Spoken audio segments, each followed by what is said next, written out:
نحمده ونصلي على رسوله الكريم اما بعد فاعوذ بالله من الشيطان الرجيم بسم الله الرحمن الرحيم رب اشرح لي صدري ويسر لي امري واحلل عقدة من لساني يفقهوا قولي۔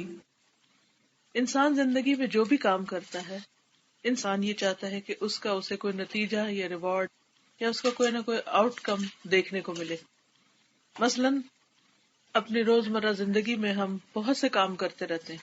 کچھ کام ہم اپنی لائیولیہوڈ کے لیے کرتے ہیں، اس میں بزنس ہو گیا۔ جب بھی کوئی شخص کو بزنس سٹارٹ کرنے لگتا ہے تو وہ یہ ضرور دیکھتا ہے کہ اس کا پروفٹ کتنا ہوگا، کتنے % ہوگا۔ اسی طرح اگر آپ کوئی جاب کر رہے ہیں تو اس میں بھی آپ دیکھتے ہیں کہ سیلری کیا ہوگی اور پھر کتنے عرصے میں زیادہ ہو جائے گی یا کب کتنی ڈبل ہو جائے گی، اور یہ انسان کی ایک نیچر ہے۔ تو انسان دنیا میں جو بھی کام کرتا ہے وہ یہ چاہتا ہے کہ اس کو اس کا کوئی فائدہ ملے، کوئی نتیجہ ملے، اور نتیجہ بھی تھوڑا نہیں، چھوٹا نہیں، فائدہ کم نہیں، بلکہ بہت زیادہ ملے اور ملٹیپل فائدہ ہو، اس کا ایک کام کئی گنا بڑھ جائے۔ اسی طرح اللہ سبحانہ تعالیٰ نے انسان کے لیے اس کے نیک اعمال کو بڑھانے کے کئی طریقے رکھے۔ جو لوگ دنیا کے بجائے آخرت کو اپنے سامنے رکھتے ہیں وہ یہ چاہتے ہیں کہ ان کے اعمال کا اجر آخرت میں کئی گنا زیادہ ملٹیپلائی ہو۔ یہ تو اللہ سبحانہ تعالیٰ کا بہت بڑا کرم ہے، احسان ہے کہ ہم کوئی بھی ایک نیکی جو کرتے ہیں، ون سنگل ڈیڈ، اس کا جو صلہ ہے یا ریوارڈ ہے یا اجر ہے وہ صرف ایک نہیں ہوتا، 1 = 1 نہیں ہوتا، بلکہ 1 = 10 ہے، and this is minimum bare minimum. اور یہاں سے ہی اللہ سبحانہ تعالیٰ کی رحمت پتہ چلتی ہے کہ وہ بندوں کے اعمال کا یا بندوں کی نیکیوں کا کتنا قدردان ہے جب ان سے کوئی اچھا کام ہوتا ہے۔ پھر اس کے بعد قرآن مجید سے، نبی صلی اللہ علیہ وسلم کی سنت سے ہمیں بہت سے ایسے اعمال کا پتہ چلتا ہے کہ جو 100 گنا، 700 گنا اور لاکھوں گنا، اور بعض اعمال کا اجر اور ثواب تو ان لمیٹڈ ہے، جیسے فاسٹنگ ہے، صبر ہے۔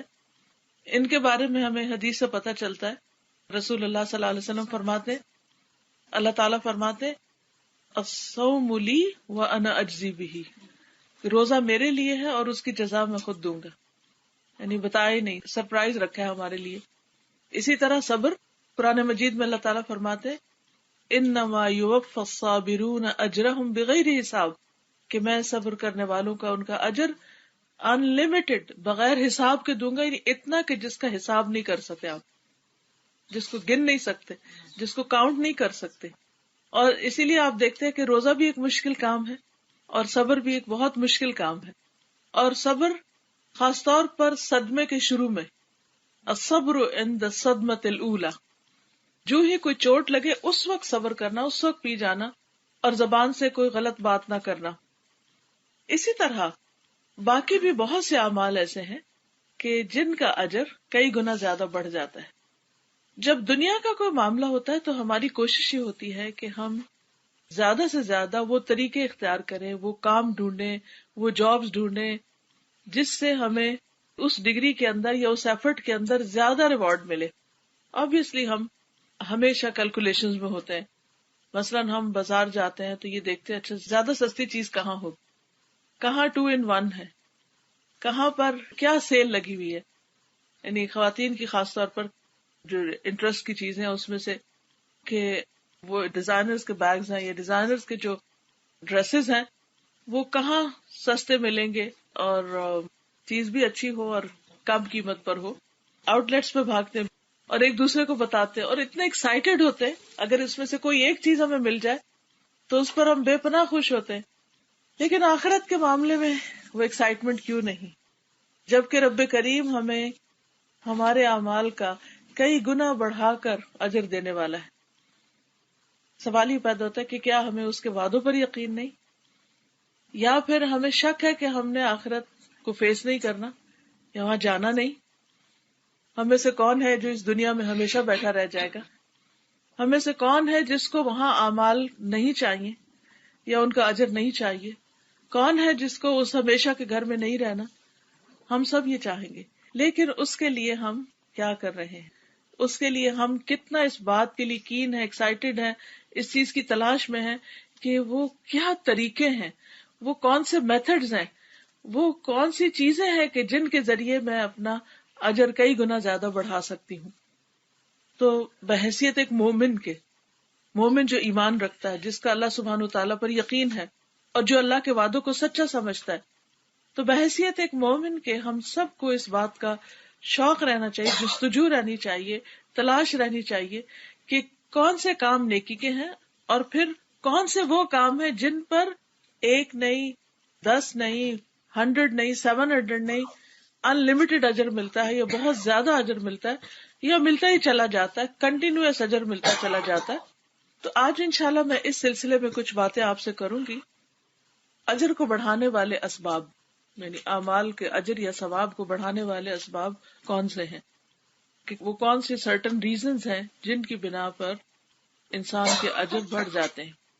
اس میں آپ دیکھیے کہ کوئی بھی جو عمل ہوتا ہے اس میں اضافہ اس وقت ہوتا ہے یا کچھ بنیادوں پر ہوتا ہے جس میں سب سے پہلے کرنے والا عامل، doer of a good deed.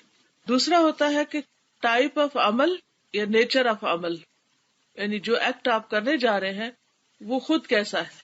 تیسرا ہوتا ہے اٹس ٹائم، اس کا وقت، کہ کون سا کام آپ نے کس وقت میں کیا.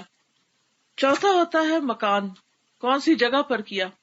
اور پانچواں ہوتا ہے اس کے آثار، یعنی اس کی کنٹینیویشن یا اس کا امپریشن یا اس کے ایفیکٹس. اب آپ دیکھیے کہ جہاں تک کرنے والے کا تعلق ہے، اگر ایک ہی کام مومن کرے گا تو اس کا اجر کچھ اور ہوگا، وہی کام اگر منافق کرے گا تو اس کا کوئی اجر نہیں ہوگا. شرک کے ساتھ انسان کرے گا، مشرک کرے گا تو اس کا اجر نہیں ہوگا، کیونکہ اللہ سبحانہ وتعالیٰ کے ساتھ وہ کسی اور کو شریک ٹھہرا رہا ہے. تو اس لیے بعض اوقات لوگ اس بات پر بہت جھگڑا کرتے ہیں کہ فلاں اور فلاں شخص جو ہے ٹھیک ہے، اگر وہ مسلم نہیں بھی لیکن اس نے بہت بڑے بڑے کام کیے تو اس کو اجر کیوں نہ ملے. وہ تو اللہ اور اس بندے کا معاملہ ہے، لیکن اصل بات یہ ہے کہ اللہ تعالیٰ نے ہمیں جو شرائط بتائی ہیں وہ یہ ہے کہ عمل صالح کے ساتھ، نیک عمل کے ساتھ ایمان ضروری. جب تک ایمان نہیں، پہلا سٹیپ نہیں، تو دوسرے پہ آپ آ نہیں سکتے. دوسری چیز ڈیڈ اٹ سیلف، کہ آپ کون سا کام کر رہے ہیں، کیونکہ ایک ہی کام بظاہر دیکھنے میں وہ حلال ہو سکتا ہے لیکن اس کے اندر گڑبڑ ہو سکتی. مثلا آپ کے کئی ایکشنز ایسے ہوتے ہیں جو دیکھنے میں بہت انوسنٹ لگ رہے ہوتے ہیں لیکن حقیقت میں وہ ہوتے نہیں، کیونکہ ان کے پیچھے نیت ٹھیک نہیں ہوتی. مثلا ایک شخص 5 وقت نماز کو جاتا ہے مسجد، دیکھنے میں تو بڑا نیک کام ہے، سب کہیں گے کہ مسجد جانا تو بڑی نیکی کا کام ہے، لیکن اس کی نیت کیا ہے کہ اس کے جو نیبرز ہیں ان کو پتا چلے کہ یہ بہت نیک ہے، پائس ہے اور بہت اچھا انسان ہے. تو وہ مسجد جانا جو ہے وہ اس کے لیے فائدے کا نہیں ہوگا، کیونکہ اس نے لوگوں کو دکھانے کے لیے مسجد کی راہ اختیار کی. تیسری چیز یہ کہ کس ٹائم پر کیے. مثلا کوئی کام آپ رمضان میں کرتے ہیں اس کا اجر بڑھ جاتا ہے. مثلا نماز آپ وقت کے اندر پڑھتے ہیں تو اس کا اجر کچھ اور ہوتا ہے. وہی نماز آپ وقت کے باہر پڑھتے ہیں تو اس کا کوئی ثواب نہیں ہوتا. جسے کہتے ہیں نا پنجابی میں ایک محاورہ ہے، ویلے دی نماز اور کویلے دیا ٹکرا، یعنی پھر تو وہ صرف ٹکرے مارنے والی بات رہ جاتی، کیونکہ قرآن مجید میں آتا ہے کہ ان الصلاۃ کانت علی المؤمنین کتابا موقوتا، کہ بے شک نماز مومنوں پر وقت کی پابندی کے ساتھ فرض کی گئی کہ ود ان ٹائم ہو. پھر اسی طرح آپ دیکھیں کہ حج کا جو عشرہ ذوالحج ہے اس کے اندر اگر آپ کوئی کام کرتے ہیں تو اس کا اجر کئی گنا زیادہ بڑھ جاتا ہے. پھر رمضان کی آخری راتیں جو ہیں، طاق راتیں جو ہیں، آخری عشرہ جو ہے اس میں کی ہوئی عبادت جو ہے وہ کئی گنا زیادہ بڑھ جاتی، خاص طور پر قیام اللیل. تو اس چیز کا بھی خیال رکھنا چاہیے کہ کون سا کام کب ہو رہا ہے. اسی طرح اگر صبر ہے جیسے، تو صدمے کی شروع میں کیا جائے تو اس کا اجر اور ہے، اور جب ساری باتیں ہو چکی، چیخ چلا چکے اور منہ سے بھی غلط باتیں نکالی اور اینڈ میں رو دھو کے جب تھک گئے تو پھر کہا اچھا میں اب صبر کرتی، تو اس وقت تو وہ صبر نہیں شمار ہوتا. پھر اسی طرح یہ ڈپینڈ کرتا ہے کہ آپ کام کس جگہ کر رہے ہیں. مثلا مرد حضرات جو ہے اگر گھر میں فرض نماز پڑھ رہے ہیں تو اس کا اجر اور ہے، اور اگر وہ مسجد میں پڑھ رہے ہیں تو 27 ٹائم زیادہ ہو جاتا ہے. نماز وہی ہوگی، رکعتیں اتنی ہی ہوگی. پھر اسی طرح اگر وہ مکہ میں جاتے ہیں تو اس کا اجر اور ہے، اور اگر حرم کے اندر نماز پڑھتے ہیں تو اس کا اور ہے. مدینہ میں جاتے ہیں تو اس کا اجر اور ہے. مسجد اقصی میں کچھ اور ہے. اور اگر کسی ایسی جگہ پر نماز پڑھی جا رہی جہاں نماز پڑھنے سے منع کیا گیا، مثلا قبرستان ہے، تو وہی نماز، وہی رکعت ہے، وہی تسبیح، وہی ذکر، وہ ایکسیپٹیبل نہیں، کیونکہ وہاں منع کیا گیا. اسی طرح واش روم کے اندر یا حمام کے اندر نماز پڑھنا وہ منع کیا گیا. پھر آخری چیز یہ ہے کہ جو کام آپ کر رہے ہیں اس کا امپیکٹ اس سراؤنڈنگ پہ کیا ہو رہا ہے، آس پاس کے لوگوں پر کیا ہو رہا ہے. مثلاً ایک شخص سو رہا ہے اور دوسرا اس کے پاس بیٹھ کے بڑی خوبصورت انداز میں تلاوت کر رہا ہے اور اونچی اونچی تلاوت کر رہا ہے، اور وہ جو سویا ہوا شخص ہے وہ بیچارہ ہر منٹ کے بعد جاگ رہا ہے، ہر منٹ کے بعد جاگ رہا ہے اور سخت آوازار ہو رہا ہے. اب کرنے کا تو آپ نیک کام کر رہے ہیں، لیکن آپ دوسرے کو تنگ کر رہے ہیں ساتھ ساتھ، تو اس کا پھر وہ اجر تو آپ کو نہیں ملے گا. پھر اسی طرح اگر آپ قرآن مجید پڑھ رہے ہیں اور اس کا کوئی اثر ہی نہیں لے رہے، اپنے دل پر کوئی اثر ہی نہیں، آپ کا دل کہیں اور مشغول ہے، پڑھ رہے ہیں، آپ تلاوت کر رہے ہیں، بہت خوبصورت قرات کر رہے ہیں، لیکن دل آپ کا کوئی پریشانی کی بات سوچ رہا ہے، بچوں کے بارے میں، ادھر کی ادھر کی، اور کچھ پتہ نہیں کیا پڑھ رہے ہیں، تو اس کا اجر کچھ اور ہے. کیونکہ آپ صرف حرف پڑھ رہے ہیں تو حرف پڑھنے پر نیکی تو ہے، لیکن اگر آپ قرآن پڑھ رہے ہیں اور اس کو سمجھ رہے ہیں اور آپ پڑھ رہے ہیں اور اس کے بعد آپ کا دل پگھل رہا ہے، آپ کا دل بدل رہا ہے، آپ کے آنکھوں سے آنسو آ رہے ہیں، آپ کے دل میں اللہ کی محبت بڑھ رہی ہے، تو وہی ایک لائن پڑھنا پورے ایک سپارہ پڑھنے سے بھی زیادہ بہتر ہو سکتا ہے، کیونکہ اس کے اندر آپ کو ایک اور ہی اس کا امپیکٹ آیا ہے، آپ کے اوپر اس کا اور ہی اثر ہوا. پھر اسی طرح ایک کام ہوتا ہے جو آپ خود کرتے ہیں، لیکن ایک کام ہوتا ہے جو آپ کو دیکھ کر اور لوگ بھی شروع کر دیتے ہیں. تو جتنے لوگ وہ کام آپ کو دیکھ کے شروع کرتے ہیں، مثلا اگر آپ چیریٹی کا کوئی کام شروع کرتے ہیں یا تعلیم کا کوئی کام شروع کرتے ہیں اور لوگ آپ کو دیکھ کر ویسا ہی کرنا چاہتے ہیں، تو جتنے لوگ آپ کی وجہ سے وہ کر رہے ہیں، یا آپ نے کسی کو کوئی چیز بتائی، مثلاً اگر آپ کسی کو بتاتے ہیں کہ مہینے میں 3 نفلی روزے رکھنا جو ہے وہ سینے کے کیڑے کو دور کر دیتا ہے، یعنی دل کے اندر جو لوگوں کے بارے میں بری بھلی باتیں اور ایک تنگی ہوتی ہے وہ ختم ہو جاتی. اب آپ مہینے میں 3 روزے رکھتے ہیں، یا آپ ہر سوموار کو اور جمعرات کو روزہ رکھتے ہیں، اور آپ کو دیکھ کے اور لوگ بھی رکھنے لگتے ہیں، اچھا آپ رکھ رہے ہیں میں بھی رکھتی، کیونکہ انسان کی نیچر ہے کہ اس کو اکیلے کام کرنا مشکل لگتا ہے، لیکن جب وہ کسی اور کو دیکھتا ہے وہ کر رہا ہے تو وہ بھی شروع کر دیتا ہے. تو ایسے میں کیا ہوتا ہے کہ آپ کو دیکھ کے کسی اور نے رکھا تو اس نے جو رکھا اس کا اجر آپ کو بھی مل رہا ہے. تو من سن فی الاسلام سنۃ حسنۃ، جس نے اسلام میں ایک اچھی سنت جاری کی تو اس کا بھی اجر، اور جتنے لوگ اس کو فالو کریں ان سب کا اجر. تو اس اعتبار سے جب آپ کوئی بھی اچھا ڈیڈ کرنے لگے، کوئی بھی اچھا کام آپ کرنے لگے، تو ضرور سوچیں کہ میری نیت کیا ہے، کام کا طریقہ کیا ہے، میں اس کو کس جگہ پر کر رہا ہوں اور کس وقت کر رہا ہوں، اور پھر اس کا امپیکٹ دوسروں پر کیا پڑے گا. یعنی کوئی بھی گڈ ڈیڈ جو ہے اٹس ناٹ دیٹ سمپل. وہی اچھا کام مختلف حالات کے فرق سے اس کا اجر فرق ہو جائے گا. اسی طرح اجر بھی اور گناہ بھی زیادہ. مثلاً زنا کرنا ایک برا کام ہے، لیکن اگر کوئی اپنے نیبر کی عورت سے کرتا ہے تو وہ اور بھی زیادہ برا ہے. اگر کوئی انسیسٹ کا شکار ہوتا ہے تو وہ اور بھی کئی گنا زیادہ قبیح اور زیادہ بدترین کام ہے. اسی طرح ایک برا کام اگر گھر میں کیا جائے تو بھی برا ہے. مثلا کسی نے گھر میں جھوٹ بولا تو وہ بھی برا ہے، لیکن اگر مسجد میں جھوٹ بولتا ہے بہت سخت برا ہے. پھر اسی طرح اگر کوئی شخص کہیں چوری کرتا ہے تو بہت برا ہے، لیکن اگر وہ مسجد میں چوری کر رہا ہے یا حرم میں جا کے طواف کرنے والوں کی جیب کاٹ رہا ہے تو بہت ہی بدترین ہے. اسی طرح اور بھی بہت سارے کام ہیں. ایک شخص کوئی غلط کام کرتا ہے اور اس پر ریگریٹ کرتا ہے اور وہ کہتا ہے کہ ہاں یہ غلط ہے، میں نہ کروں تو اچھی بات نہیں ہے، اللہ مجھے توفیق دے میں اس سے باہر نکل آؤں. لیکن اگر کوئی غلط کام کرتا ہے اور ڈٹ کے کرتا ہے اور کہتا ہے نو میں جو کر رہا ہوں زیادہ بہتر ہے، اور اس کے اندر ایروگینس بھی ہے، تو وہ کام اور زیادہ برا ہو جائے گا. مثلاً آپ کسی کی بات نہیں مانتے ایسے فار نو ریزن، وہ بھی برا ہے. لیکن اگر آپ اپنی امی کی بات نہیں مانتے وداؤٹ اینی ریزن تو وہ کہیں زیادہ برا ہے. تو جس طرح نیک کام کئی گنا زیادہ اچھے ہو جاتے ہیں، اسی طرح برے کام جو ہیں وہ بھی اپنے اثر کے لحاظ سے کئی گنا زیادہ برے ہو جاتے ہیں. سب سے پہلی بات تو یہ ہے کہ جو کام کرنے والا ہے اگر اس کا ایمان ہے اور اس کے اندر اخلاص ہے اور وہ کام کا طریقہ درست ہے تو اس کا اجر کہیں زیادہ ہے. اب طریقے کا مطلب کیا ہے کہ جتنی بھی عبادات ہیں وہ نبی صلی اللہ علیہ وسلم کے طریقے پر ہونی چاہیے. مثلاً ہم نماز پڑھتے ہیں تو ہماری پوری کوشش ہونی چاہیے کہ ہم ایک ایک سٹیپ اس طرح ادا کریں جس طرح نبی صلی اللہ علیہ وسلم نے کیا. کیونکہ بعض لوگ نماز پڑھتے ہیں لیکن وہ ان آداب کا خیال نہیں رکھتے. مثلا قیام ٹھیک نہیں کرتے. قیام میں کیا ہے کہ آپ کھڑے ہوں تو آپ ہلے جلے نہیں، ادھر ادھر نہیں دیکھیں. نبی صلی اللہ علیہ وسلم نے سجدے کی جگہ پر دیکھنے کے لیے کہا ہے. تو اگر ہم آنکھیں بند کر لیتے ہیں اور آرام کر رہے ہوتے ہیں، آرام کی سی ایک کیفیت میں ہے، یا وہ سامنے جاتی اڑتی چڑیا کو دیکھ رہے ہیں، یا کوئی پتا ہلا تو ادھر نظر آ گئی، یہ چیز نماز میں نہیں ہونی چاہیے.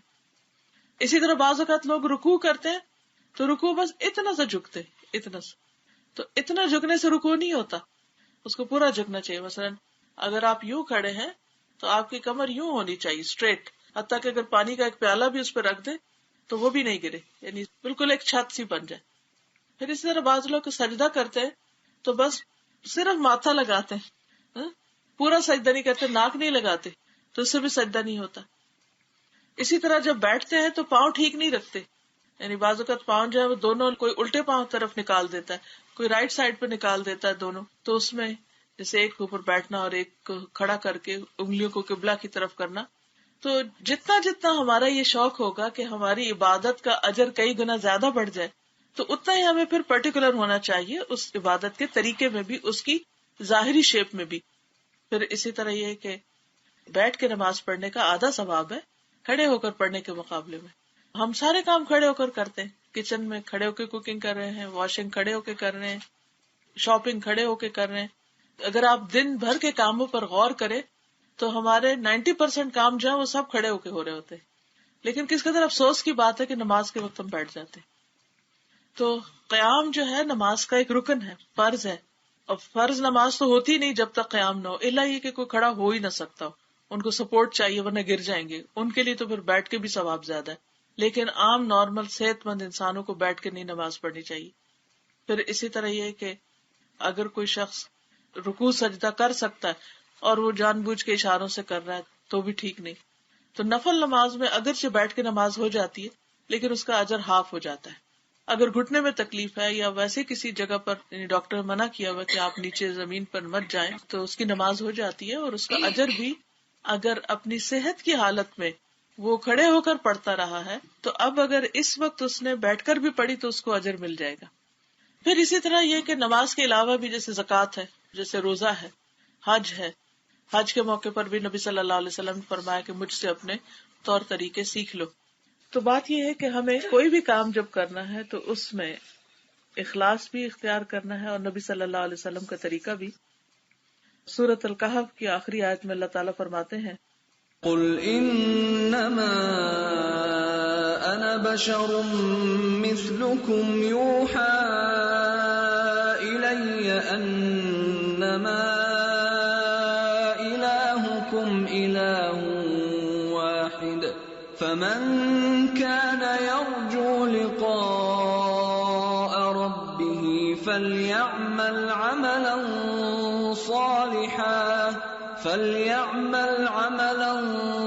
صالحا ولا يشرك بعبادة ربه أحدا. کہہ دیجئے بے شک میں تمہاری طرح ہی ایک انسان ہوں، میری طرف وحی کی گئی ہے کہ تمہارا الہ بس ایک ہی الہ ہے. بس جو کوئی اپنے رب سے ملاقات کی امید رکھتا ہو اسے چاہیے کہ نیک کام کرے. فَلْيَعْمَلْ عَمَلًا صَالِحًا وَلَا يُشْرِكْ بِعِبَادَةِ رَبِّهِ أَحَدًا، اور اپنے رب کی عبادت میں کسی دوسرے کو شریک نہ کرے. تو نیک عمل کے لیے شرط ہے کہ انسان آخرت میں اجر کی امید رکھتے ہوئے کرے اور اپنے رب کے ساتھ کسی اور کو شریک نہ کرے. رب کے ساتھ کسی اور کو شریک کیسے کیا جاتا ہے؟ بعض اوقات تو ہم باہر سے شریک بنا لیتے ہیں، بعض اوقات خود ہمارا اپنا نفس شریک ہو جاتا ہے. ہم کوئی بھی کام اس وقت کرتے ہیں جب ہمارا دل کرتا ہے، جب ہمارا موڈ ہوتا ہے، جب ہم وی فیل لائک ڈوئنگ. کئی دفعہ نیکی کے بہت سے کام ہوتے ہیں اور ہم کیا کہتے ہیں، I don't feel like doing it. بچوں کو آپ کہتے ہیں نا کہ بھی نماز پڑھیں یا اور کوئی کام کریں تو وہ کہتے ہیں ہمارا دل نہیں چاہ رہا، اور سمپل ریزن دل نہیں چاہ رہا کہہ کے بات ختم. اب آپ دیکھیے کہ ایک طرف اللہ سبحانہ و تعالیٰ آپ سے کہہ رہے ہیں کہ یہ کام کریں. مثلاً آذان ہوتی ہے تو اس میں کیا کہا جاتا ہے، حی علی الصلاۃ، حی علی الفلاح، آؤ نماز کی طرف آؤ. کامیابی کی طرف. دل کیا کہتا ہے؟ ابھی نہیں میں کر سکتا، ابھی دل نہیں چاہ رہا، ابھی دل نہیں چاہ رہا. ادھر آپ کو نماز کی طرف بلایا جا رہا ہے اور ادھر دل آپ کو آرام کی طرف بلا رہا ہے. اب دونوں میں ایک کشمکش ہو گئی نا. اب آپ کا امتحان ہے کہ آپ کس طرف جاتے. تو موسٹلی ہم کس کی بات مان لیتے ہیں؟ دل کی بات مان لیتے ہیں. تو دل جو ہے الہ بن جاتا ہے، دل خدا بن جاتا ہے انسان کا جب وہ اللہ سبحانہ تعالیٰ کی بات چھوڑ کر اپنے دل کی بات مانتا ہے. تو اس لیے ہمیشہ یہ دیکھنا چاہیے کہ اس وقت ایک عبد، ایک بندہ ہونے کی حیثیت سے میری ذمہ داری کیا ہے، مجھے اس وقت کیا کرنا چاہیے، میری ڈیوٹی کیا ہے. مثلا آپ دیکھیں کہ آپ میں سے کچھ لوگ ہو سکتا ہے جاب کرتے ہوں یا آپ کے ہسبینڈ جاتے ہوں، تو جب ڈیوٹی پہ جانا ہوتا ہے، بعض لوگ صبح 3 بجے جا رہے ہیں، 4 بجے جا رہے ہیں، 5 بجے جا رہے ہیں، کیا اس وقت کوئی یہ کہتا ہے کہ آج میرا موڈ ہی نہیں جانے کو، آج تو سنو پڑ رہی ہے اور آج تو بہت سردی ہے، آج تو بہت سنی ڈے ہے، انجوائے کریں گے، چھوڑو کیا جاب پہ جانا. کیا اس وقت ہم اپنے دل کی مانتے ہیں یا اس وقت ہم اپنی ضرورت کو دیکھتے ہیں کہ what is most needed at this time? اپنا موڈ نہیں بلکہ اب کرنا کیا ہے، کیونکہ اس کو پتا ہے اگر میں جاب پر نہیں گیا تو جاب سے چھٹی ہو سکتی، اور آج کل جاب ملنا بہت مشکل ہو گیا، تو مجھے اپنی اس جاب کو ریٹین کرنا ہے اور مجھے جانا ہی جانا ہے. بچوں کو اسکول جانے کا ٹائم ہوتا ہے، تو کیا اس وقت وہ یہ کہہ سکتے آج ہمارا موڈ ہی نہیں اسکول جانے کا، ایک دن 2 دن نہیں جائیں تو پھر آپ دیکھیں کیا ہوگا. ہم خود بھی بچوں کو گھر نہیں رہنے دیں گے کہ نہیں تم تو پیچھے رہ جاؤ گے دوسروں سے، تمہیں جانا ہی جانا ہے. تو دنیا کے معاملات میں ہم اپنے موڈ کو، ہم اپنی مرضی کو کبھی بھی آگے نہیں آنے دیتے. ہم اس وقت یہ دیکھتے کہ اس وقت کرنے کا کام کیا ہے. مثلا بچوں کو اسکول سے آنا ہے اور آپ کو کھانا تیار رکھنا ہے یا ان کو کچھ کھلانا ہے، اس وقت آپ یہ نہیں کہتے میرا کچھ موڈ نہیں ہو رہا کچھ پکانے کا، میں جا کے سو رہی ہوں. نہیں، آپ کو پتا ہے کہ اگر آپ سوئے تو پھر کیا ہوگا گھر میں. تو ہم میں سے ہر شخص، ہر عقل مند شخص یہی کرتا ہے کہ وہ اپنے دل کی باتیں نہیں مانتا بلکہ یہ دیکھتا ہے کہ اس وقت کرنے کا کام کیا ہے. اور عبادت نام بھی اس چیز کا ہے. عبادت کا مطلب ہے عبد. عبد کہتے ہیں غلام کو، اور غلام کا کیا کام ہوتا ہے، ایک سرونٹ کا کیا کام ہوتا ہے کہ اس کا آقا جو اسے کہہ رہا وہ کرتا چلا جائے.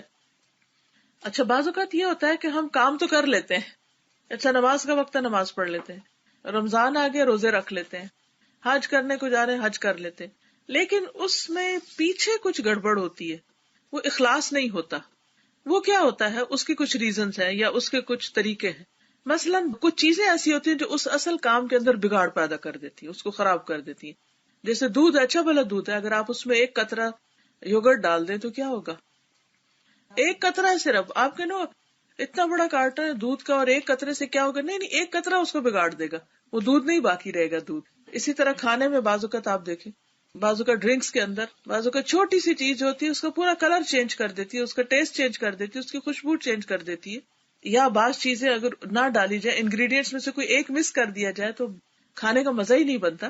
تو بالکل اسی طرح آپ سمجھیے کہ نیک عمل جب تک کچھ چیزیں اس میں ہوں گی نہیں، اس کے سارے انگریڈینٹس پورے نہیں ہوں گے، یا پھر اگر اس میں سے کوئی مسنگ ہوگا تو وہ عمل اس سٹینڈرڈ پہ پورا نہیں اترے گا، اور اگر کوالٹی کا عمل نہیں ہوا تو وہ ایکسپٹیبل نہیں ہوگا، قبول نہیں ہوگا، اور اگر بیر منیمم ایکسپٹیبل ہو بھی گیا تو اس کا اجر بڑا نہیں ہوگا.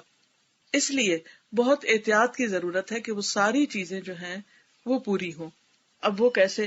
مثلاً بعض اوقات دل میں انسان کوئی نیک عمل کرتا ہے تو اس لیے تاکہ لوگوں کو خوبصورت لگے، لوگوں کے لیے وہ بہت خوشنما بن جائے. مثلاً اگر ہم قرآن مجید پڑھیں اور یہ سوچیں کہ لوگ اپریشیٹ کریں کہ واہ کیا قرات ہے، کیا خوبصورت پڑھتا ہے، تو واہ واہ چاہنے کے لیے اگر ہم قرآن بھی پڑھ رہے ہیں تو بھی ایکسپٹیبل نہیں. پھر اسی طرح بعض اوقات ہم اس لیے کوئی کام کر رہے ہوتے ہیں کہ ہائے لوگ کیا کہیں گے، اور خصوصاً جب اس طرح کے لوگوں کو ہم دیکھتے ہیں تو فوراً وہ کام شروع کر دیتے. مثلاً ہم عام طور پر اگر دوپٹہ نہ لیں اور جب کوئی دیکھیں کہ درس دینے والی خاتون آ رہی ہے تو ہم اپنا دوپٹہ ٹھیک کرنے لگے، یا یہ کہ مسجد جا رہے ہیں تو مسجد جاتے ہوئے ہم اس طرح کا ڈریس پہن لیں کہ وہ مولوی صاحب شاید اندر نہیں جانے دیں مسجد میں، یا ہائے لوگ کیا کہیں گے کہ دیکھو یہ اسی طرح مسجد آ گئی، مسجد ایسے نہیں آنا چاہیے. تو مجھے بڑی بازو کا حیرت ہوتی ہے کہ دین مسجد کے اندر تو نہیں ہمارا چرچ کی طرح کہ دین صرف چرچ کے اندر اور باہر گاڈ کا کوئی تعلق نہیں زندگی کے کسی معاملے سے. نہیں، ہمارا رب جو ہے وہ تو ہر جگہ دیکھتا ہے اور اس کی عبادت اطاعت ہر جگہ اور ہر موقع پر کرنی چاہیے، وہ ہماری چوائس پر مبنی نہیں ہے. پھر اسی طرح بعض اوقات ہم کچھ کام صرف کسی کی رسپیکٹ میں کرتے ہیں کہ ہاں میرے فادر ہیں، اگر میں نے نہیں کیا تو وہ کیا کہیں گے کہ اس نے اتنا بھی نہیں کیا. ٹھیک ہے، ان کی رسپیکٹ اپنی جگہ ہے، لیکن نیکی کا کوئی کام اللہ کے لیے کرے، فادر کے لیے نہیں کرے. بعض اوقات بچے جو ہیں وہ فادر نے کہا تو نماز پڑھ لو تو پڑھ لیتے، آپ اپنے بچوں کے پیچھے پڑے رہتے ہیں، نماز پڑھو تو وہ پڑھ لیتے ہیں، چھوڑ دیں تو وہ نماز نہیں پڑھتے، تو وہ آپ کے لیے نماز ہو گئی نا. تو ان کو اپنے سے ڈرانا یا اپنے لیے کام کروانے کی عادت نہیں ڈالنی چاہیے، وہ سب بھی اپنے رب کے لیے کریں. اور میں نے تو بلکہ یہ کرائیٹیریا رکھا ہوا تھا کہ بچے کی اصلاح اس وقت تک کرنی ہے جب تک وہ میرے کہے بغیر نماز شروع کر دے، میرے کہے بغیر اور اچھے کام شروع کر دے. اگر میرے کہنے سے ہی کرنے ہیں تو اس کا مطلب ہے کہ ابھی وہ دین اس کے دل میں اترا ہی نہیں، وہ بس صرف اوپر ہے. وہ جیسے چٹان کے اوپر مٹی پڑتی ہے اور پھر بارش آتی ہے سب دھو ڈالتی ہے، تو بالکل ایسے ہی اگر وہ دین جو اوپر ہے اور اندر نہیں پینیٹریٹ کیا اور جو ہی معاشرے میں ایکسپوز ہوئے تو وہ سارا کچھ ختم ہو گیا تو اس کا فائدہ نہیں. تو اس لیے جو طریقہ ہے یا میتھڈالوجی ہے وہ فرق ہونی چاہیے کہ بہت اپنی طرف سے غصہ کر کے یا ڈانٹ ڈپٹ کے کوئی کام کرانے کا فائدہ نہیں، بلکہ ایسی بات کرنی چاہیے جس سے وہ دل کے اندر اترے اور اس سے محبت کرنے لگے اس کام سے، نہ کہ اس سے بھاگنے لگے. اسی طرح بعض اوقات ہمیں لوگوں کی محبت ہم سے کچھ کام کراتی ہے. مثلاً بچوں کی محبت ہم سے کچھ کام کرواتی ہے، شوہر کی محبت یا کسی بھی انسان کی محبت، ادروائز ہم وہ کام کرنے والے نہیں ہوتے. تو یہ بھی موٹو ٹھیک نہیں ہے، کیونکہ قرآن مجید میں آتا ہے کہ کچھ لوگ جب کھانا کھلاتے ہیں تو وہ کہتے ہیں انما نطعمکم لوجہ اللہ لا نرید منکم جزاء ولا شکورا، ہم تمہیں اللہ کے چہرے کی خاطر کھلا رہے ہیں. یہاں مطلب یعنی اللہ کا دیدار ہو ہمیں، ہم اس کا ریوارڈ یا صلہ صرف اس شکل میں چاہتے ہیں. ہمیں تمہاری اپریسیشن یا تعریف ان چیزوں کی ضرورت نہیں ہے، اور ہمیں تم سے شکریہ بھی نہیں چاہیے. یعنی وہ اتنا زیادہ اس سے بے نیاز ہوتے ہیں کہ کوئی ان کی تعریف کرے.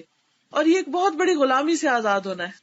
جب انسان بندوں کے لیے کام کرتا ہے اور بندے وہ کرتے ہی نہیں ہے، مثلاً ہسبینڈ کے لیے ایک لمبی چوڑی کوکنگ کی اس نے 5 منٹ میں کھا کے اور نہ شکریہ ادا کیا نہ کچھ، تو آپ دیکھیں کہ پھر کتنی فرسٹریشن ہوتی ہے.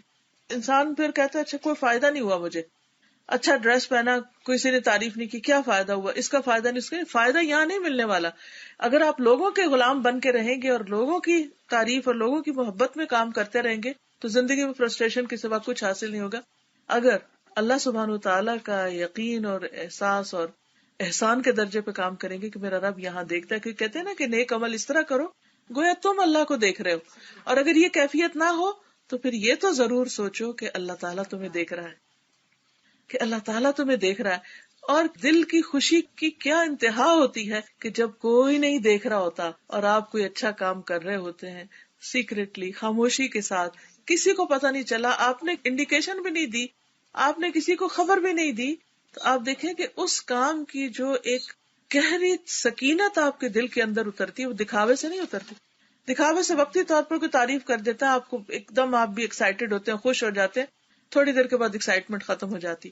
لیکن یہ جو اللہ کی خوشی کے لیے کام ہوتا ہے وہ آہستہ آہستہ آپ کے دل میں، آپ کے چہرے پر، آپ کے پورے وجود، آپ کی پوری شخصیت کا حصہ بن جاتا ہے اور آپ بالکل ایک ریلیکسڈ انسان ہو جاتے ہیں، جیسے آپ واقعی کسی کی پروٹیکشن میں چل پھر رہے ہوں.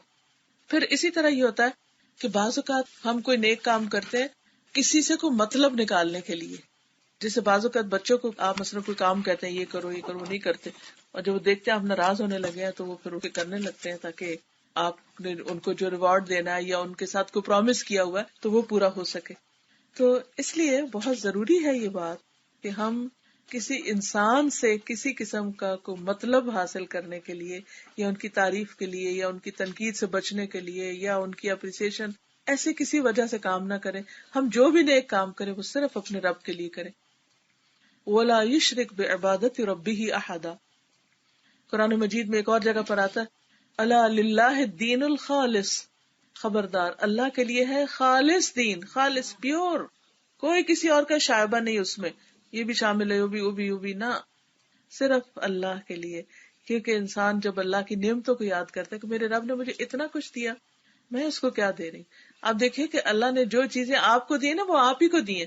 مثلا آپ کی آنکھیں آپ کی آنکھیں ہیں، اللہ تعالیٰ نے اس میں کسی کو شریک نہیں کیا کہ اچھا تم بھی دیکھ لو ان آنکھوں سے اور وہ تمہارے بچے بھی تمہاری آنکھوں سے دیکھیں گے.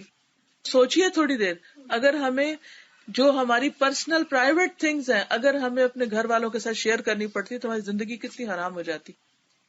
اگر ہمیں ہاتھ ملے اور یہ ہو کہ یہ ہاتھ تمہارا بھی اور اس کا بھی، اور ہم ہر وقت ایک جنگ میں رہتے.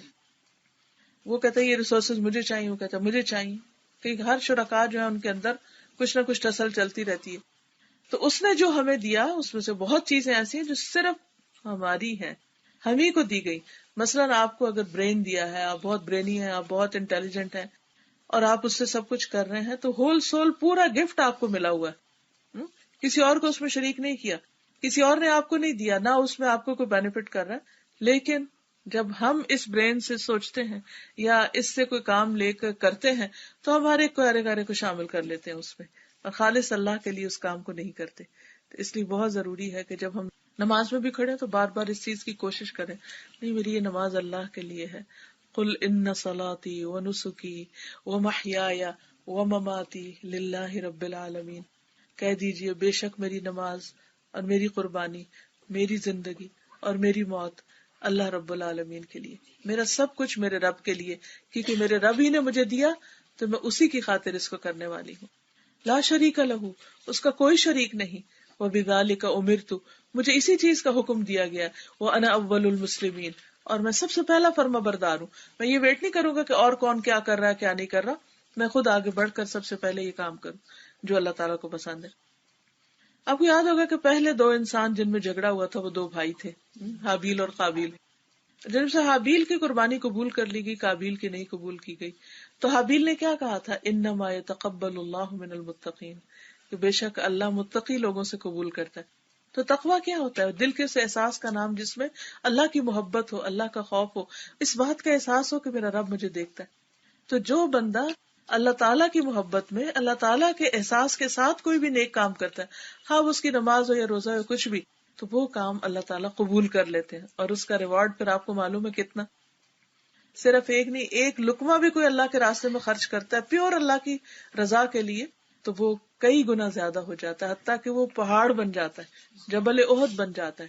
صرف ایک چھوٹی سی چیز، اتنی قدردانی. دنیا میں کوئی ہے جو اتنے % پروفٹ دے اور اتنا زیادہ بڑا انعام دے کہ آپ اس کے لیے ایک لقمہ کسی کو دے اور وہ آپ کو ایک پہاڑ جتنی چیز لا کر دے؟ نیور، کبھی ہو ہی نہیں سکتا. تو جس رب نے اپنی رحمت کے دروازے آپ کے لیے کھولے ہوئے ہیں، کیا اس کے لیے ہم یہ سب کچھ نہیں کریں گے؟ اچھا، اس اخلاص کو اتنا زیادہ ہائی لائٹ کیوں کیا جاتا ہے ہمارے دین میں، اور نیت کے پیور ہونے کو اور اللہ کے لیے کام کرنے کو؟ کیونکہ اس کے کچھ بینیفٹس ہیں. ان میں سب سے پہلی بات ہے کہ انسان کے اندر استقامت آتی. جب انسان بندوں کے لیے کام کرتا ہے تو اس کا کام جمتا نہیں. وہ ایک دن کرے گا، جس دن بندے نہیں ہوئے تو کام چھوڑ دے گا. لیکن جب اللہ کے لیے کرتا ہے تو پھر اس میں کنٹینیویشن ہوتی، وہ کام کرتا چلا جاتا ہے.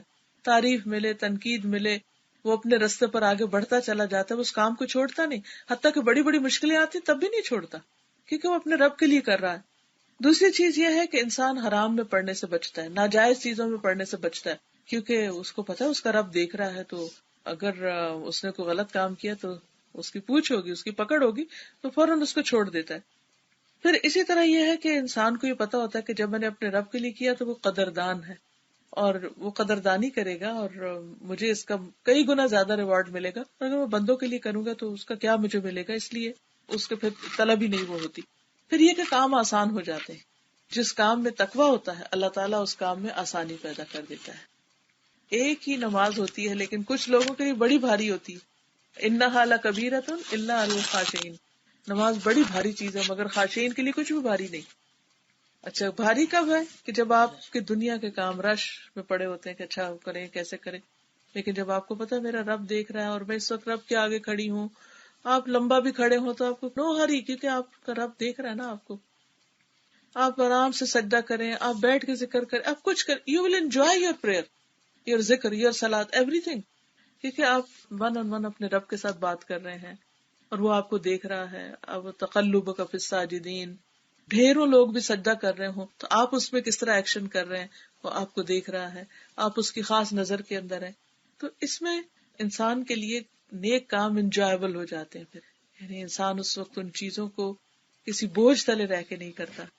اسی طرح قرآن مجید میں آتا ہے وَمَن يَتَّقِ اللَّهَ يَجْعَل لَّهُ مِنْ أَمْرِهِ يُسْرًا، جو اللہ کا تقوی اختیار کرے گا، اللہ کے لیے کام کرے گا، اللہ تعالیٰ اس کے کاموں میں آسانی پیدا کر دے گا. تو انشاءاللہ پھر بڑے بڑے نیکی کے کام، بھاری بھاری کام بالکل ہلکے ہو جائیں گے. وہ کام جن کو کرنے کو دل نہیں چاہتا، جب آپ کو پتا ہوگا اس کا ریوارڈ بہت زیادہ ہے، تو پھر آپ کہیں گے نہیں میں تو سب سے آگے نکلوں. کیونکہ انسان کی ویکنس ہے نا کہ وہ ہمیشہ نفع نقصان کو دیکھتا ہے. پھر اسی طرح یہ ہے کہ جیسے پہلے بھی بات ہوئی کہ انسان کا عقیدہ درست ہونا چاہیے، شرک نہیں ہونا چاہیے. پھر انسان کا اللہ تعالیٰ کے ذات، اس کے ناموں، اس کی صفات پر ایمان ہو تو اس سے بھی انسان کے عمل میں زیادہ خوبصورتی پیدا ہوتی. مثلا یہ کیسے؟ مثلا اللہ سبحانہ وتعالیٰ کی ایک صفت السمیع ہے کہ اللہ تعالیٰ سننے والا ہے. تو آپ کی دعا مانگنے کا طریقہ کیا ہوگا؟ آپ کی دعا میں توجہ بڑھ جائے گی کیونکہ آپ کو پتا ہے کوئی سن رہا ہے. اچھا جب یہ ہوتا ہے نا کوئی سن نہیں رہا تو آپ کا سٹائل کچھ اور ہوتا ہے. جب ہوتا ہے سن رہا ہے تو کہتے یا اللہ، اور آپ کو یقین ہوتا ہے اللہ نے سن لیا، سن رہا ہے، تو آپ جب وہ دعا مانگتے ہیں تو اس کا طریقہ ہی کچھ اور ہوتا ہے. اور جب آپ کو یہ یقین نہیں ہوتا نا تو آپ کہتے پتہ نہیں وہ بس مجھے کہا گیا یہ وظیفہ کرو، یہ پڑھو، تو میں پڑھ رہی ہوں، اور آپ صرف لفظ دہرا رہے ہیں اور دل مشغول ہے کہیں اور، دل میں کچھ اور سوچے جا رہے ہیں. اب آپ دیکھیے دل کچھ کہہ رہا ہے، زبان کچھ کہہ رہی ہے، اور پڑھ کچھ کیا ہو کیا رہا ہے. اگر کوئی شخص آپ سے اس طرح بات کرے تو آپ کیا کریں گے؟ مثلا آپ کا بچہ آپ سے کچھ لینے کے لیے آیا اور وہ دیکھ رہا ہے کچھ اور، کہ ماما پانی دے دیں، تو آپ کیا کہیں گے؟ اچھا یہ لو پانی.